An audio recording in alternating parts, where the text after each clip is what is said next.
उप मुख्यमंत्री अरुण साहा की हिंद की राहुल गांधी के भाषण से सांप्रदायिकता ला मिली बढ़ावा, देश से माफी मांगे की है जरूरत। प्रदेश के उप मुख्यमंत्री अरुण साहा आज एक प्रेस कॉन्फ्रेंस में कही कि नेता प्रतिपक्ष के नाते राहुल गांधी हाँ संसद में जो भाषण दी है वह उनकर अनुभवी सांसद होने के बाद भी काफी अमर्यादित ढंग से अपन बात रखी गई से अरुण साहा आरोप लगान कि हिंदू के आरोप में राहुल गांधी जो वक्तव्य दी है वह सब हिंदू ला अस्वीकार है।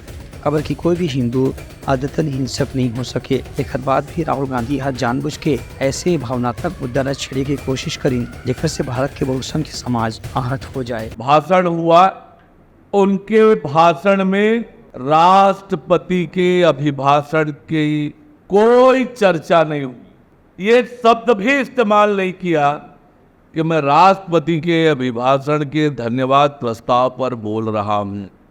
और उनका पूरा भाषण एक एक मुद्दे पर केवल और केवल झूठ का पुलिंदा। 5वीं बार के सांसद हैं, नेता प्रतिपक्ष निर्वाचित हुए हैं, पर झूठ परोसने के लिए देश के सबसे बड़े पंचायत को उन्होंने जो चुना, ये अत्यंत दुर्भाग्यजनक है। हर एक मुद्दे पर झूठ बोला। अग्निवीर पर झूठ बोला, अयोध्या पर झूठ बोला, किसानों पर झूठ बोला। नेता प्रतिपक्ष जैसे संवैधानिक पद पर होकर भी देश की संसद से झूठ बोलना यह अत्यंत दुर्भाग्यजनक है। देश के लोगों को गुमराह करने के लिए संसद का इस्तेमाल नेता प्रतिपक्ष राहुल गांधी ने करने का प्रयास किया है।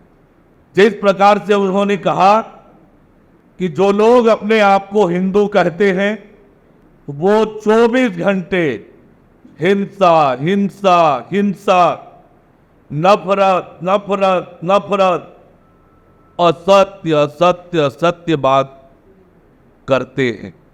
तो ये भी कहना रही है कि संसद में लोकसभा के स्पीकर और सत्ता पक्ष के नेतामन भी खर ऊपर आपत्ति जताई है कि भाषण में से कोई भी शब्द या वाक्य नहीं आना चाहिए जेकर से देश के कोई भी समाज या वर्ग आहत हो जाए।